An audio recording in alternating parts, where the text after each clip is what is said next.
आज हम दुनिया के उस सबसे बड़े दरिंदे का सामना करेंगे जिसकी पकड़ से आज तक कोई नहीं बचा। सांपों की एक ऐसी खौफनाक दुनिया जहां इंसान शिकारी नहीं बल्कि शिकार बन जाता है। यहां हवाओं में जहर है और पानी में सिर्फ डर और मौत का खौफ। हमारी फिल्म की शुरुआत एक झील के बीच से होती है, जहां हम एक नाव देखते हैं जिस पर कुछ लोग शिकार के लिए जा रहे हैं। मुसीबत तो ये है कि उन्हें पता ही नहीं कि ये झील शापित है और यहाँ दुनिया का सबसे खतरनाक एनाकोंडा रहता है। हालात तब और बिगड़ जाते हैं जब नाव का कप्तान थोड़ा लालची हो जाता है और उनसे और पैसे मांगता है ताकि वो शिकार खत्म होने तक उनका इंतजार करे। उस वक्त ग्रुप का लीडर जेफ उसे सारे पैसे दे देता है, लेकिन गुस्से में उन्हें जमीन पर फेंक देता है। जैसे ही कप्तान पैसे उठाता है, जेफ उसके साथ धोखा करता है और चाकू से उसकी गर्दन पर वार करके उसे खत्म कर देता है। इतना ही नहीं, वो उसकी गर्दन काटकर झील में फेंक देता है और ये उसकी सबसे बड़ी गलती थी जो हमें थोड़ी देर बाद पता चलेगी। जेफ के साथी इस बात से परेशान तो थे, लेकिन हर किसी को सिर्फ अपनी फिक्र थी, इसलिए वे अपना मिशन जारी रखते हैं। जंगल के बीच उन्हें ढेर सारे सांप दिखते हैं और वे खुश हो जाते हैं क्योंकि वे आए ही शिकार के लिए थे। पर किसी ने ये नहीं सोचा कि इतने सारे सांप यहाँ क्यों हैं और वे पानी के अंदर क्यों नहीं हैं। कुछ तो अजीब हो रहा था, पर किसी को समझ नहीं आ रहा था। जेफ अपनी गन निकाल लेता है ताकि किसी दरिंदे से अपनी हिफाजत कर सके। बाकी दो लोग सांप पकड़कर अपने बैग्स में भर लेते हैं और जब वे वापस नाव की तरफ जा रहे होते हैं तब उन्हें कुछ बहुत अजीब दिखता है। कप्तान का सिर पानी की सतह पर तैर रहा था। इसका मतलब था कि किसी ने उसे नीचे से ऊपर फेंका है, क्योंकि भारी होने की वजह से उसे तो डूब जाना चाहिए था। अचानक उनमें से एक को पानी में कुछ हरकत दिखती है। कोई चीज दूर से उस पर हमला करने आ रही होती है। वो भागने की कोशिश करता है, लेकिन तब तक बहुत देर हो चुकी होती है। एक खौफनाक एनाकोंडा निकलकर उस पर हमला करता है और उसके जिस्म से लिपट जाता है। वो ना तो सांस ले पा रहा था और ना ही मदद के लिए चिल्ला पा रहा था। इधर दूसरा साथी जो जंगल में छोटे सांप पकड़ रहा था, उसे भी अपने आसपास हलचल महसूस होती है। वो डर के मारे वहीं जम जाता है और देखता है कि उस विशाल एनाकोंडा का शरीर हर तरफ फैला हुआ है। वो इतना डरावना था कि लग रहा था वो सदियों से यहाँ है और उसे मारना आसान नहीं होगा। वो शख्स थोड़ा वक्त निकालने की कोशिश करता है, लेकिन तभी उसके होश उड़ जाते हैं जब वो अपने साथी की लाश देखता है जिसे एनाकोंडा ने उगल दिया था। बदकिस्मती से वो भी नहीं बच पाता और एनाकोंडा उसे भी अपनी गिरफ्त में ले लेता है। लेकिन इस सब के बीच लीडर जेफ को अपने साथियों की कोई परवाह नहीं थी। उसका एक ही मकसद था, उस बड़े एनाकोंडा को पकड़कर पैसे कमाना। लेकिन उसकी गन की आवाज़ इतनी तेज थी कि जंगल के जानवर डरने लगते हैं और हंगामा मच जाता है, जिस वजह से एनाकोंडा वापस पानी में चला जाता है। अब कहानी के दूसरे हिस्से में हम बलियांग नाम के एक शख्स से मिलते हैं जिसे सिर्फ पैसों से मतलब है। वो पैसे के लिए अपनी जान भी खतरे में डाल सकता है। वो अपने सर्कस के कलाकारों को थाईलैंड ले जाने का फैसला करता है ताकि वहां शो करके खूब पैसा कमा सके। कलाकारों की हालत खराब थी, इसलिए वे मान जाते हैं। बदकिस्मती से उनका रास्ता भी उसी झील से गुजरने वाला था जहां जेफ गया था। रास्ते में उनका रास्ता बड़े कंटेनर्स की वजह से बंद मिलता है। नाव का ड्राइवर रास्ता बदलने की सलाह देता है, लेकिन बलियांग को देरी नहीं चाहिए थी क्योंकि उसने एडवांस पैसे ले रखे थे। दोनों मिलकर फैसला करते हैं कि वे उन कंटेनर्स को डायनामाइट से उड़ा देंगे। धमाका होता है, लेकिन अचानक नाव पर हर तरफ से जहरीले सांप गिरने लगते हैं। सब अपनी जान बचाने के लिए भागते हैं। आखिर में वे दिमाग लगाते हैं और हाई प्रेशर पाइप चला देते हैं ताकि सांप नाव से गिर जाए। प्लान काम कर जाता है, लेकिन तभी बलियांग जो बाथरूम में छुपा था, पानी के दबाव की वजह से संतुलन खोकर झील में गिर जाता है। उसने मौत को अपने सामने देखा। बलियांग जैसे ही पानी में गिरता है, उसकी आंखों के सामने मौत नाचने लगती है, क्योंकि उसके सामने एक विशाल कोबरा आ जाता है। वो उसे डसने ही वाला होता है कि ऐन मौके पर पानी के नीचे से एक शख्स निकलकर उस कोबरा को खत्म कर देता है। ये शख्स और कोई नहीं बल्कि जेफ है। जेफ असल में इन लोगों से झूठ बोल रहा है और मदद करने का नाटक कर रहा है ताकि अपना मतलब निकाल सके। वो उन्हें बताता है कि वो एक बड़ा खोज करता है, यानी एक्सप्लोरर है, और यहाँ इत्तेफाक से आया है ताकि किसी को उस पर शक ना हो। अभी उनकी बातें चल ही रही थीं कि टीम का एक आदमी दर्द से चिल्लाने लगता है। जेफ उसकी मदद करने की कोशिश करता है और अपनी उंगली पर एक चीरा लगाता है। अपने खून के जरिए वो उस आदमी के कान के अंदर घुसे एक छोटे सांप को उकसाकर बाहर निकाल देता है। लेकिन हैरानी की बात ये थी कि बाहर निकलते ही उस सांप ने जेफ को काट लिया, पर जेफ पर जहर का कोई असर नहीं हुआ। ऐसा लग रहा था जैसे उसके शरीर में जहर के खिलाफ कोई शक्ति है जिसे कोई समझ नहीं पा रहा था। रात के वक्त लैंडी और बलियांग आपस में बात करते हैं। लैंडी को जेफ पर बिल्कुल भरोसा नहीं था, खासकर दोपहर वाली घटना के बाद। वो बलियांग से पूछती है कि सांप के काटने के बाद भी जेफ मरा क्यों नहीं। वो बलियांग को आगाह करती है कि वो पूरी टीम का ख्याल रखे और उन्हें सुरक्षित थिएटर शो तक पहुंचाए। दूसरी तरफ जेफ नाव के ड्राइवर को एक खास रास्ते से जाने की सलाह देता है ताकि वे जल्दी पहुंच सकें। लेकिन जैसे ही ड्राइवर को उस रास्ते के बारे में पता चलता है, उसका चेहरा डर से सफेद पड़ जाता है। वो अपनी बंदूक निकाल लेता है और जेफ पर शक करने लगता है क्योंकि वो रास्ता शापित था। वहां दुनिया का सबसे विशाल एनाकोंडा रहता है जो किसी को जिंदा नहीं छोड़ता। जेफ उससे माफी मांगता है और कहता है कि वो तो बस मदद करना चाहता था। लेकिन जेफ बहुत चालाक था। उसने एक जाल बुना और जब ड्राइवर मछली पकड़ रहा था तो जेफ ने उसे झांसा दिया कि पानी के नीचे कुछ बहुत बड़ा है। ड्राइवर की मछली पकड़ने वाली छड़ी जोर जोर से हिलने लगी, लेकिन असल में नीचे कुछ नहीं था। उसे खींचने के चक्कर में ड्राइवर का संतुलन बिगड़ा और वो पानी में गिरकर डूब गया। अगले दिन लैंडी को शक होता है और वो जेफ से ड्राइवर के बारे में पूछती है, लेकिन जेफ बात घुमा देता है। तभी अचानक पानी में कुछ बहुत बड़ा हिलता हुआ महसूस होता है। जेफ अपनी रॉड से उस विशाल एनाकोंडा को फंसाने की कोशिश करता है, लेकिन एनाकोंडा की ताकत इतनी ज्यादा थी कि वो जेफ को खींचकर पानी में ले जाता है। जेफ हार नहीं मानता और लड़ता रहता है। वो एनाकोंडा को एक छोटी नाव से बांधने की कोशिश करता है, लेकिन एनाकोंडा इतना जिद्दी था कि उसने नाव पलट दी और जेफ गायब हो गया। सबको लगा कि जेफ मर गया, लेकिन वो फिर से सही सलामत बाहर निकल आता है। तभी एनाकोंडा दोबारा हमला करता है और अपने मुंह से उसी ड्राइवर की लाश बाहर निकालता है। ये देखकर सब डर के मारे भागने लगते हैं और छुपने की जगह ढूंढते हैं। हालात बहुत खराब थे, लेकिन जेफ को अब भी सिर्फ अपनी पड़ी थी। वो हर हाल में उस एनाकोंडा का शिकार करना चाहता था।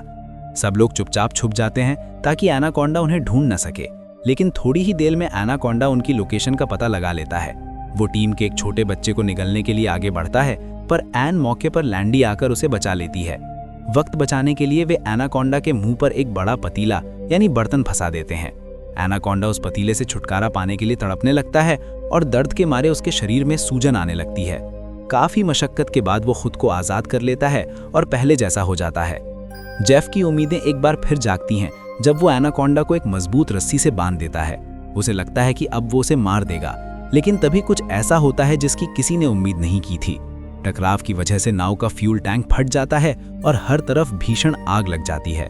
हालात पूरी तरह बेकाबू हो चुके थे। नाव पर मौजूद सभी लोग अपनी जान बचाने के लिए पानी में कूद गए, लेकिन बलियांग को इस बात की कोई कद्र नहीं थी कि वे बच गए हैं। वो पागलों की तरह चिल्ला रहा था और बहुत गुस्से में था। तभी वो छोटा बच्चा रोते हुए उसे रोकता है और कहता है कि उसकी जान बस एक पल में जा सकती थी। वो कहता है कि यहाँ हर कोई सिर्फ अपने मतलब की सोच रहा है। बच्चे की बात सुनकर लैंडी का शक यकीन में बदल जाता है। वो जेफ पर सीधा आरोप लगाती है कि जो कुछ भी हो रहा है उसकी वजह वही है। वो कहती है कि जेफ कोई खोज करता नहीं है, बल्कि वो उन लोगों के सामने सिर्फ इसलिए आया ताकि उनकी मदद से एनाकोंडा का शिकार कर सके और उसे बेचकर करोड़ों कमा सके। जेफ उस पर चिल्लाता है और अपना बचाव करते हुए कहता है, अब बहस का क्या फायदा जब एनाकोंडा मर चुका है। वो अपनी फूटी किस्मत को कोसता है, क्योंकि अगर वो एनाकोंडा को जिंदा पकड़ लेता तो उसे लाखों डॉलर मिलते। दोस्त, जहां पैसों का जिक्र आता है वहां लोगों की नीयत डोलने लगती है। बलियांग तुरंत जेफ के पास जाता है और उससे पूछताछ करने लगता है कि वो एनाकोंडा किसे बेचता है और कौन इसे इतनी ऊंची कीमत पर खरीदेगा। वो जेफ से पूछता है कि क्या शिकार का कोई दूसरा मौका है। जेफ उन्हें एक लालच भरा ऑफर देता है। वो कहता है कि वो उनकी उस घायल सहेली के लिए दवा लाकर देगा जिसे जंगल के एक जहरीले कीड़े ने काट लिया है। अगर उसे जल्द इलाज नहीं मिला तो वो मर जाएगी। इसके बाद वे आगे बढ़ना शुरू करते हैं। थकान और प्यास से सबका बुरा हाल था, लेकिन जेफ उन्हें चेतावनी देता है कि इस झील का पानी मत पीना, क्योंकि इसमें ऐसे जहरीले कीड़े हैं जो शरीर में फैलते ही जान ले लेंगे। रात के वक्त वे आराम करने के लिए एक गुफा ढूंढते हैं और आग जलाते हैं। जेफ के लिए ये रात किसी बुरे सपने जैसी थी। उसे अपना अतीत याद आता है जब वो मौत के मुंह में था और एनाकोंडा उसे निगलने ही वाला था, लेकिन उस चालाक इंसान ने खुद को एक संदूक के अंदर बंद कर लिया था। जब बलियांग और उसकी टीम ने रास्ता साफ करने के लिए कंटेनर्स में धमाका किया था तो वही संदूक पानी में उछलकर बाहर आ गया था और जेफ उसमें से सही सलामत निकला था। उसके बाद उसने खोजकर्ता होने का नाटक रचकर सबको धोखा दिया। जेफ के पास एक नक्शा है जिसमें उन सभी रास्तों का जिक्र है जहां एनाकोंडा के दोबारा मिलने की उम्मीद है।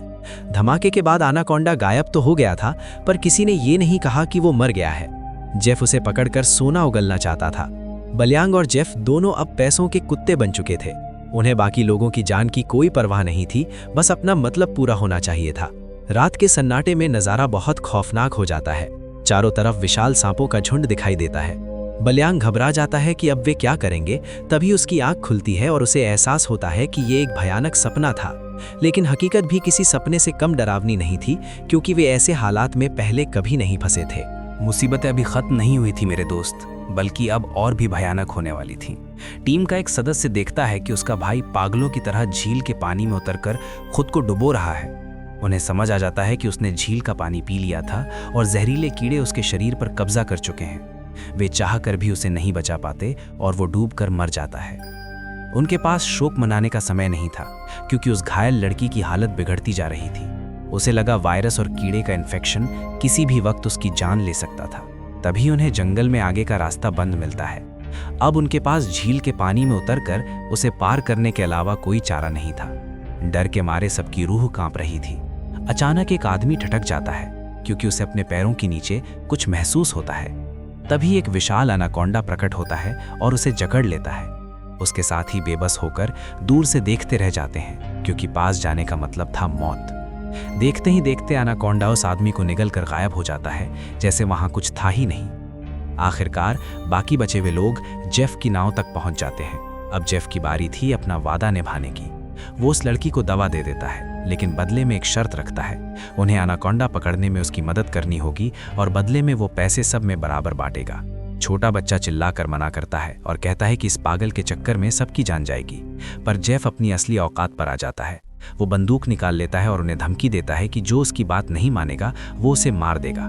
तभी एक और बड़ा सच सामने आता है। बलियांग, जिसे टीम का लीडर माना जाता था, वो भी जेफ के साथ मिला हुआ था। वो चाकू निकालकर सबको डराने लगता है। बलियांग एक ऐसा खौफनाक खुलासा करता है जिसे सुनकर सबके होश उड़ जाते हैं। वो बताता है कि वे कभी थाईलैंड में शो करने वाले ही नहीं थे। उसका असली प्लान इन सब की मानव तस्करी यानी ह्यूमन ट्रैफिकिंग करना और थाईलैंड के एक बड़े संगठन को इनके अंग बेचना था। जेफ और भी दरिंदा बन जाता है।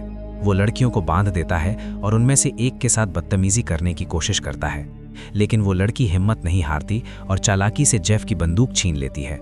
वो गोली चलाने की कोशिश करती है, पर बंदूक खाली निकलती है। जेफ उसे तड़पाने की धमकी देता है।